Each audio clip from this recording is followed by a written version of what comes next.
जय हिंद दोस्तों। स्वागत है आपका हमारे YouTube चैनल में। आशा करते हैं आप स्वस्थ होंगे, मस्त होंगे और अपने अपने घरों में पढ़ रहे होंगे। तो जैसा कि आपको पता है कि हमने पिछले क्लास में हृदय की क्रियाविधि को करने का प्रयास किया था। हृदय की क्रियाविधि में हमने संपूर्ण क्लास में हर एक चीज को समझने का प्रयास किया था। आज हम इस चैप्टर को फिनिश करेंगे और जैसा कि मैंने आपको बताया था कि कल ही हम फिनिश करने वाले थे, लेकिन कुछ कल सर्कमस्टांसेस के कारण हम अपने क्लास को फिनिश नहीं कर पाए। तो ठीक आज के क्लास में हम अपने क्लास को फिनिश करेंगे। दो ही टॉपिक हमारा बचा हुआ है, एक रक्त वाहिनी बचा हुआ है और एक हमारा बचा हुआ है रक्तचाप। इस दो टॉपिक को फिनिश करके आज हम अपने इस चैप्टर को फिनिश कर देंगे, फिर अगले क्लास में हम सर्जन को शुरू करेंगे। तो चलिए श्री राम का नाम लेकर अपने क्लास को हम शुरू करते हैं और जानते हैं रक्त वाहिनी को। रक्त वाहिनी को समझते हैं, ब्लड वेसल्स को समझते हैं, रक्त वाहिनी को समझने का प्रयास करते हैं। रक्त वाहिनी को देखिए, समझिएगा थोड़ा सा। हमारे शरीर में रक्त का परिसंचरण होता है, रक्त इधर से उधर जाता है, मतलब रक्त जो है, मतलब पूरे शरीर में रक्त का परिसंचरण होता है। हाँ बालक, समझ में आ रहा है आप लोगों को? तो कहने का मतलब ये हुआ कि अगर रक्त का परिसंचरण हमारे शरीर में होता है तो रक्त का परिसंचरण हमारे शरीर में तीन प्रकार से होता है। अगर मैं आपको बताऊं तो रक्त का शरीर परिसंचरण जो होता है वो तीन प्रकार से होता है, ठीक है।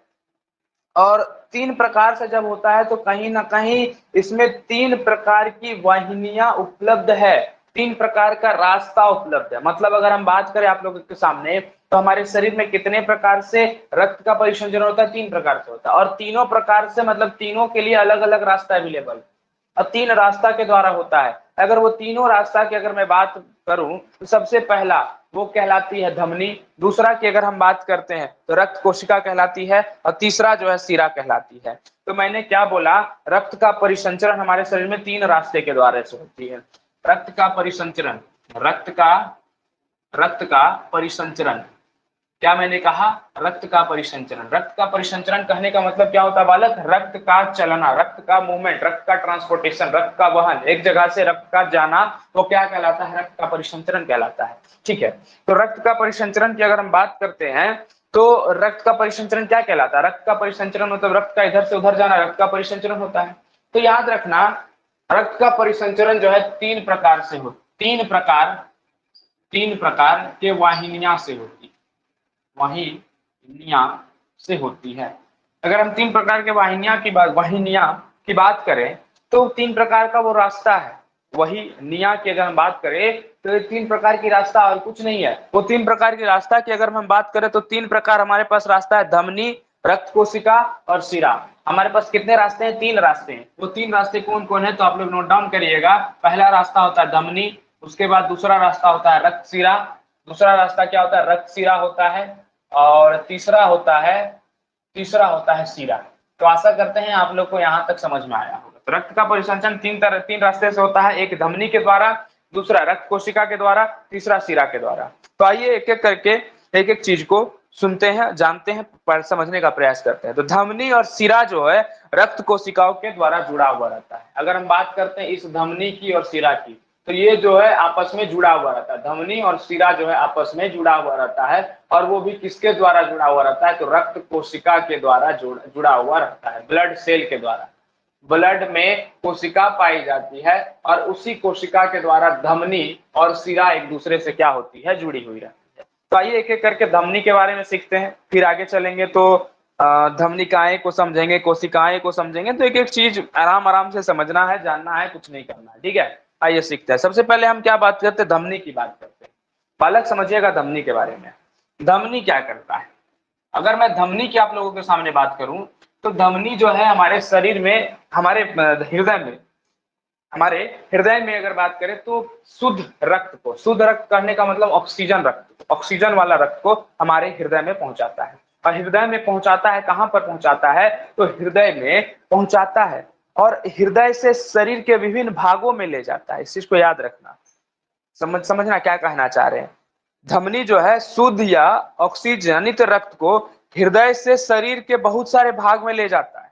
मतलब बात समझो, मान लेते हैं ये हमारा क्या है? हृदय है।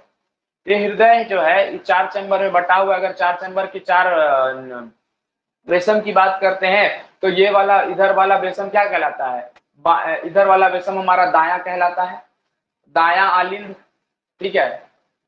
और और सॉरी ये वाला आलिंद हमारा क्या कहलाता है, ये वाला आलिंद हमारा बायां आलिंद कहलाता है, और ये वाला आलिंद हमारा क्या कहलाता है, बायां निलय कहलाता है। क्या कहलाता है, बायां निलय कहलाता है। ठीक है, कोई दिक्कत यहाँ तक आप लोगों को समझ, सॉरी सॉरी सॉरी, हाँ सही है। अगर इधर बात करते हैं तो ये हमारा क्या कहलाता है, दायां आलिंद कहलाता है, और इधर की और अगर हम बात करें नीचे की ओर तो ये हमारा दायां निलय कहलाता है। ठीक है, अब देखिए अगर हम बात करते हैं धमनी की, तो धमनी कुछ यहाँ पर हम लोग का धमनी जो है कुछ हमारा यहाँ पर होता है, इस तरह से, इस तरह से।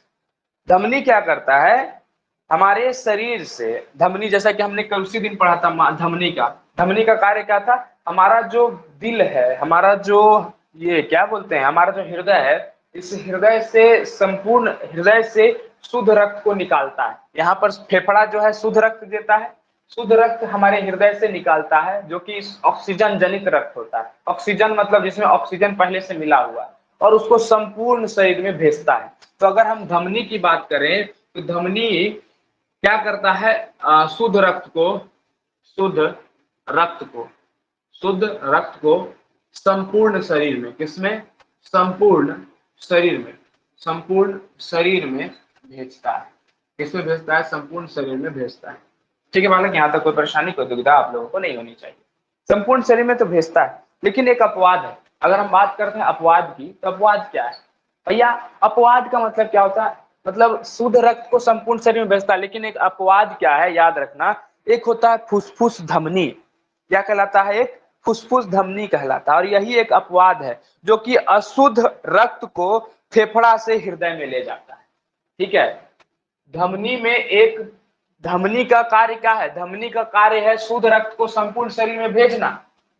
धमनी का जो रास्ता है वो रास्ता शुद्ध रक्त को संपूर्ण शरीर में भेजता है। लेकिन वही हम बात करें फुसफुस धमनी की, किसकी बात करें हम लोग, फुसफुस धमनी की, तो फुसफुस धमनी जो है अपवाद है। ये क्यों अपवाद है, इसलिए अपवाद है क्योंकि ये जो है बालक, इस चीज को याद रखना, ये संपूर्ण शरीर जो होता है, हमारा जो भी ब्लड होता है वो ब्लड अशुद्ध ब्लड, अशुद्ध रक्त को, अशुद्ध रक्त को, अशुद्ध रक्त को, अशुद्ध रक्त को हृदय में भेजता है, अशुद्ध रक्त को हृदय में भेजता है।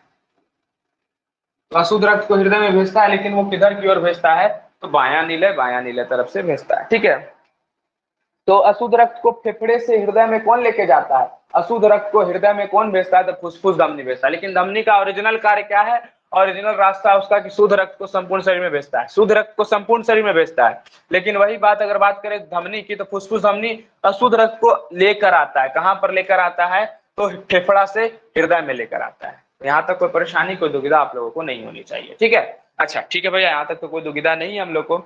एक चीज याद रखना, धमनी का जो दीवार होता है, मतलब धमनी का है जो रास्ता देख रहा है ई वाला, इसका दीवार जो होता है वो लचीला होता है।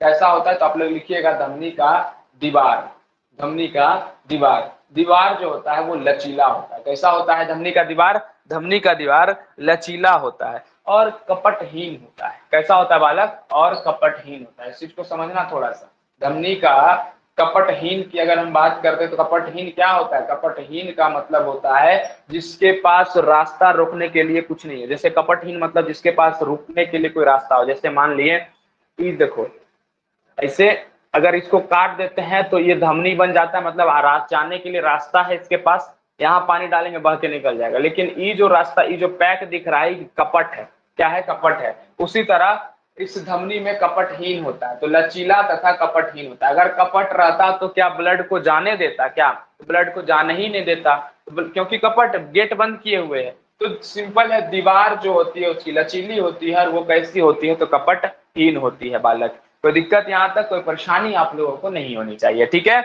अब चलिए समझते हैं आगे, और आगे समझने का प्रयास करते हैं। ठीक है,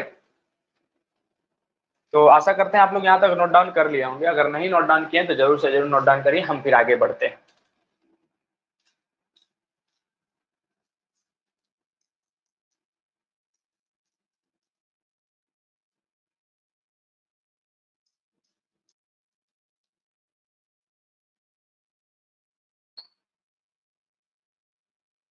हाँ, तो दोस्तों अब हम कहाँ पर थे, धमनी के पास थे। देखो समझना थोड़ा सा, धमनी जो है शरीर के विभिन्न भागों में, धमनी जो है बटकर धमनिकाएं बन जाती है। अगर हम बात करें धमनी की, तो धमनी हमारे शरीर, जो धमनी हम देखे हृदय से धमनी निकला, लेकिन ये जो धमनी है संपूर्ण शरीर में बट जाता है। संपूर्ण शरीर में, काहे कि संपूर्ण शरीर में शुद्ध रक्त की जरूरी है। सिंपल बात है, हम लोग के पूरे शरीर में क्या चीज की जरूरी है? शुद्ध रक्त की जरूरी है।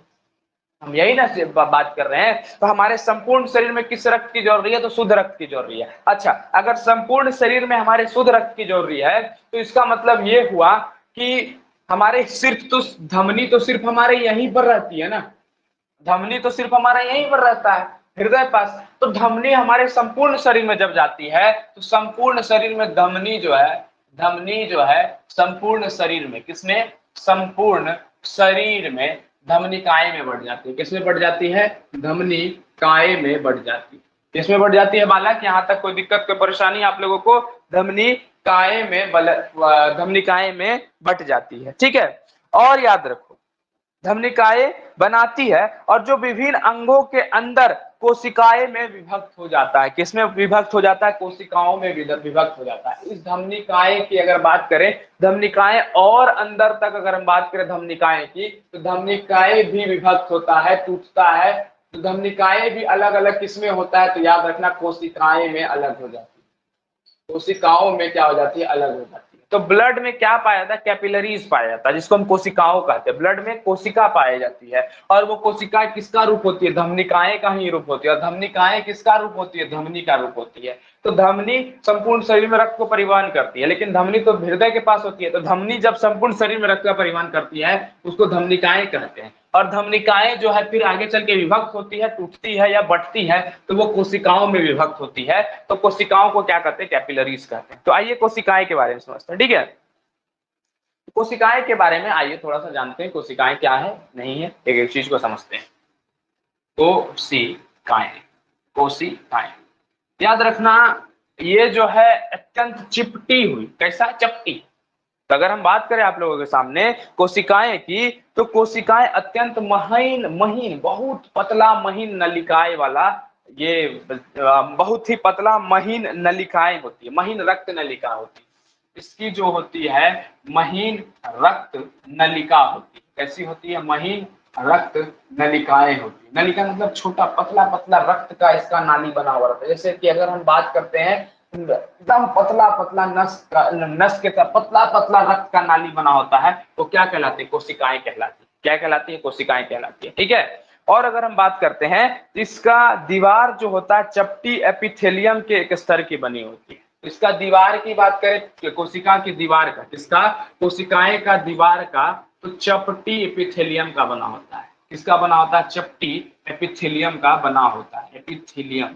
एपिथेलियम का बना होता है। एपिथेलियम का बना होता है। तो कोशिकाएं महीन रक्त नलिका होती है, और इसकी दीवार जो होती है चपटी एपिथेलियम में बटी होती है।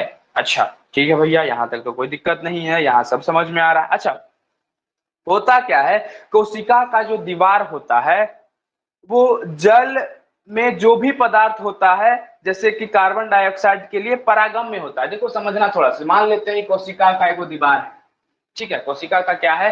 एगो दीवार है, और इसका जो दीवार है ये लचीला है, और लचीला के साथ साथ पूरे तरीका से परागम में है। परागम में का मतलब समझना थोड़ा सा क्या होता है। इसका जो दीवार है वो परागम में है। परागम में का मतलब इधर से इधर जाने वाला। ठीक है, अब देखो मतलब अगर हम बात करते तो महीन रक्त ये नलिका है, और इसका दीवार क्या है? इसका दीवार जो है वो बहुत ही अत्यंत पतली है, और परागम में मतलब जो आसानी से एक दूसरे आसानी से आदान प्रदान करने दे किसी भी चीज को।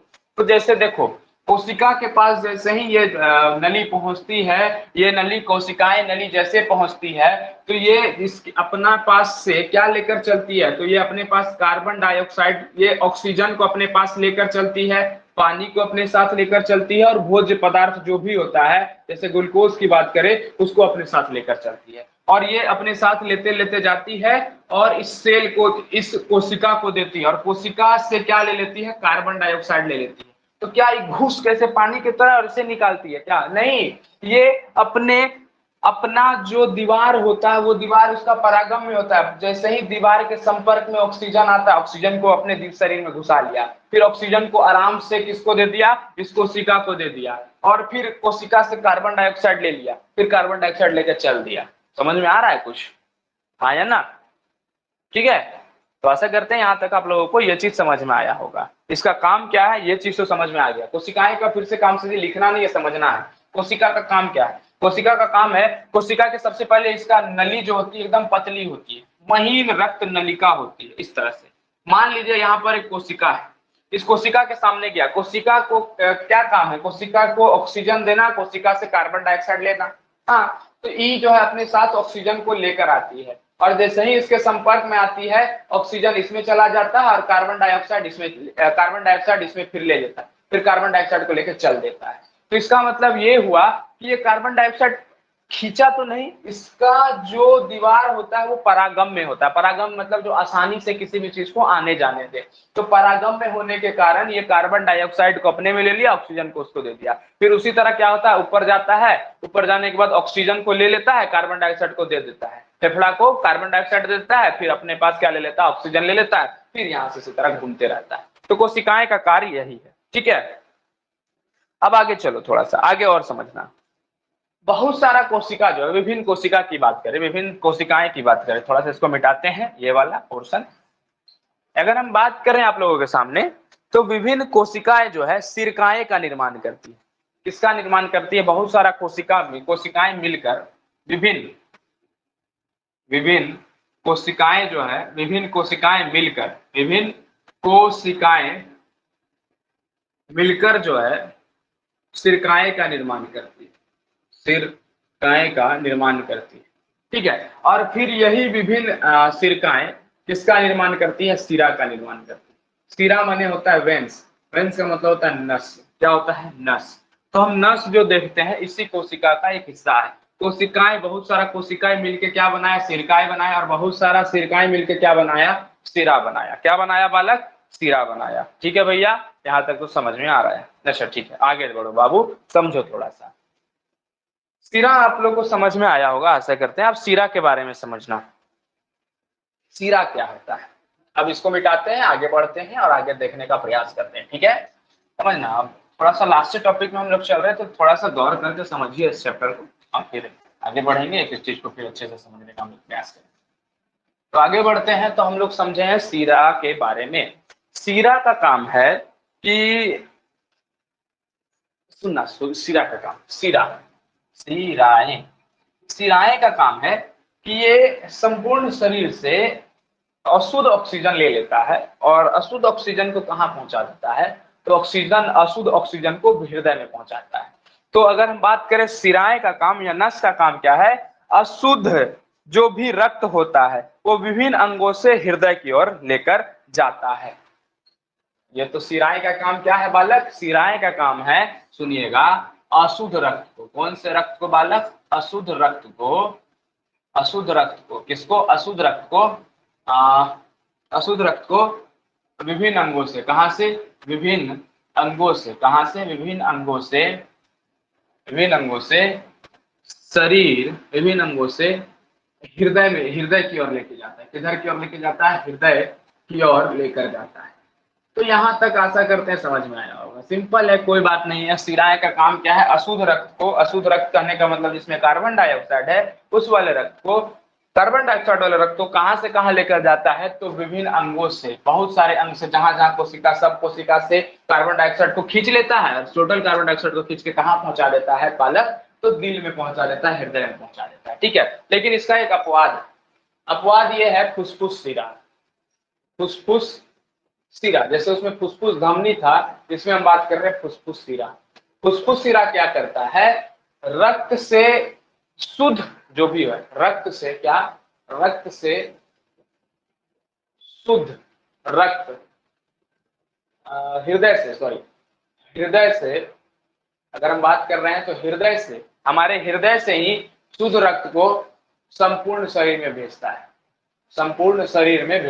हृदय से शुद्ध रक्त को संपूर्ण शरीर में क्या करता है? संपूर्ण शरीर में भेजता है। यहाँ तक कोई परेशानी, कोई दुविधा आप लोगों को नहीं हुई होगी। ठीक है। तो यहाँ थोड़ा सा देखिएगा, हृदय, सॉरी यहाँ एक चीज समझिएगा थोड़ा, फुफ्फुस शिरा क्या करता है, शुद्ध रक्त को हमारा हृदय में भेजता है। शुद्ध रक्त को क्या करता है, हृदय में भेजता है, हृदय में भेजता है। तो यहाँ तक बालक कोई परेशानी नहीं हुई है। देखिए समझिएगा फिर से एक काम, इस चीज को देखिए समझिएगा प्रयास करिए। शिराएं क्या करती है, अशुद्ध रक्त को विभिन्न अंगों से हृदय में ले जाता है, अशुद्ध रक्त को विभिन्न अंग से हृदय में ले जाता है। और शिरा की बात करते हैं तो फुसफुस शिरा इसका एक अपवाद है। क्या है, अपवाद। अपवाद का मतलब जो इसका उल्टा चलता हो। शिराएं का काम है अशुद्ध रक्त को संपूर्ण शरीर से हृदय में लेकर जाना, लेकिन फुसफुस शिरा क्या करता है, फेफड़ा से, कहां से, फेफड़ा से शुद्ध रक्त को, फेफड़ा से शुद्ध रक्त को हृदय में भेजता है। फेफड़ा से जो है शुद्ध रक्त को हृदय में भेजता है। कौन भेजता है बालक, तो याद रखना शिराएं भेजती है। कौन भेजता है, तो शिराएं भेजती है। तो यहाँ तक आशा करते हैं कोई दिक्कत कोई परेशानी आप लोगों को नहीं हो रही होगी। ठीक है, अब चलिए नेक्स्ट पर चलते हैं, जानने का प्रयास करते हैं, एक एक चीज को सीखते हैं। तो यहाँ तक कोई दिक्कत आप लोगों को नहीं हुई जो कि। अब आइए लसिका को थोड़ा सा समझते हैं, लास्ट ये जो है इसका टॉपिक, उसके बाद रक्तचाप पे हम लोग चलेंगे। लसिका क्या होती है, लसिका को सीखिएगा, और लसिका का मतलब क्या होता है एक चीज को जानिएगा। देखिए लसिका का मतलब होता है, याद रखना थोड़ा सा रक्त जो होता है, थोड़ा समझना तुम लोग, रक्त जो होता है, रक्त का मतलब ब्लड, ब्लड जो होता है कोशिका में जब प्रवाहित होता है, तो समझना थोड़ा सा हम क्या कहना चाह रहे हैं। मान लो कि ये कोशिका है, कोशिका है, और रक्त जो है प्रवाहित होता है।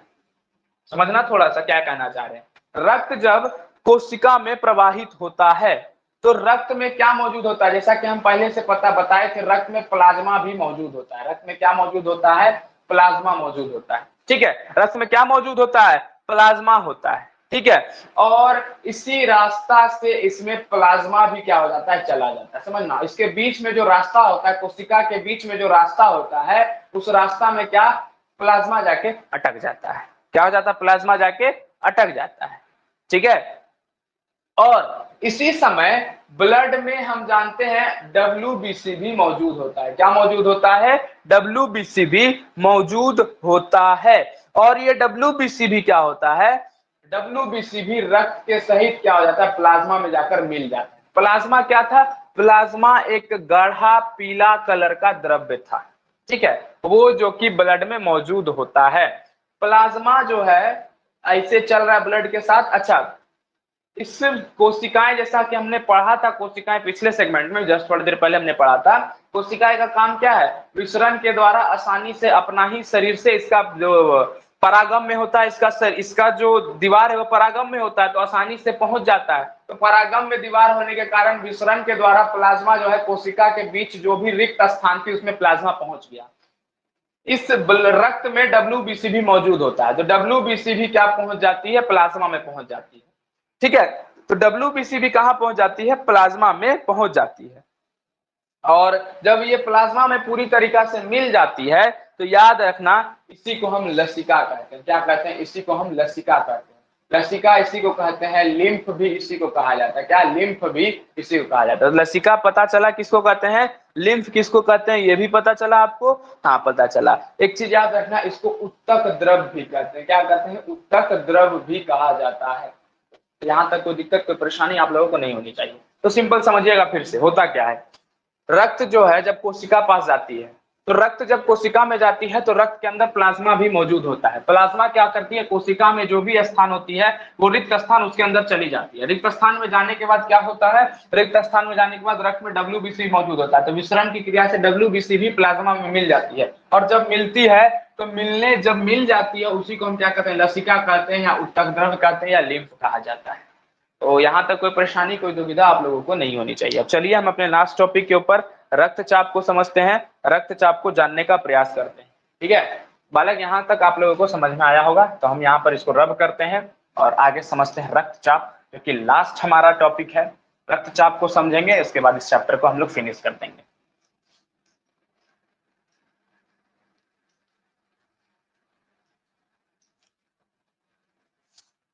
आइए समझिए रक्तचाप को। एक चीज, जैसा कि हम लोग जानते हैं, जैसा कि हम लोग जानते हैं कि रक्तचाप हम लोग पढ़ने जा रहे हैं। पहले आप लोग हेडिंग डाल लीजिए अपने अपने कॉपी में, रक्तचाप। रक्तचाप हृदय का कार्य क्या है? हृदय का कार्य ये है कि संपूर्ण शरीर में ब्लड को पंप करना, संपूर्ण शरीर में रक्त को क्या करना, रक्त को पंप करना। ठीक है भैया, यहाँ तक तो सही है।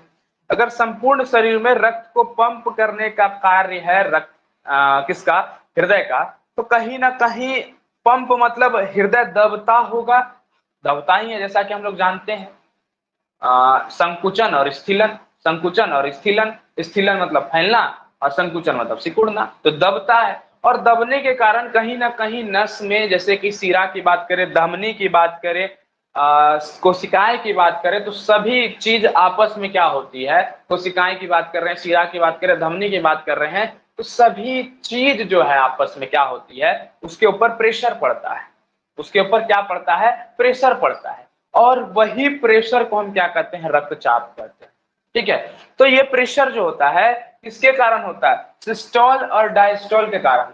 सिस्टोल मतलब सकुंचन, सकुंचन और स्थिलन के कारण, सकुंचन और स्थिलन के कारण जिस रक्त पर जब दबाव पड़ता है उसी को हम रक्तदाब कहते हैं। क्या कहते हैं, ब्लड प्रेशर कहा जाता है या रक्तचाप कहा जाता है। क्या कहा जाता है, रक्तचाप कहा जाता है। तो याद रखना सिस्टोलिक, सिस्टोलिक, सिस्टोलिक या डायस्टोलिक के कारण, डायस्टोलिक के कारण। जैसा कि हमने आपको पहले ही बता दिया था कि सिस्टोलिक का मतलब क्या होता है, सिस्टोलिक का मतलब होता है संकुचन, और संकुचन मतलब सिकुड़ना, और डायस्टोलिक का मतलब क्या होता है, प्रकुंचन, प्रकुंचन मतलब स्थिलन, स्थिलन का मतलब क्या होता है, फैलना। तो संकुचन और स्थिलन, सिस्टोलिक डायस्टोलिक के कारण रक्त पर दाब पड़ता है, रक्त पर दाब पड़ता है, और इसी दाब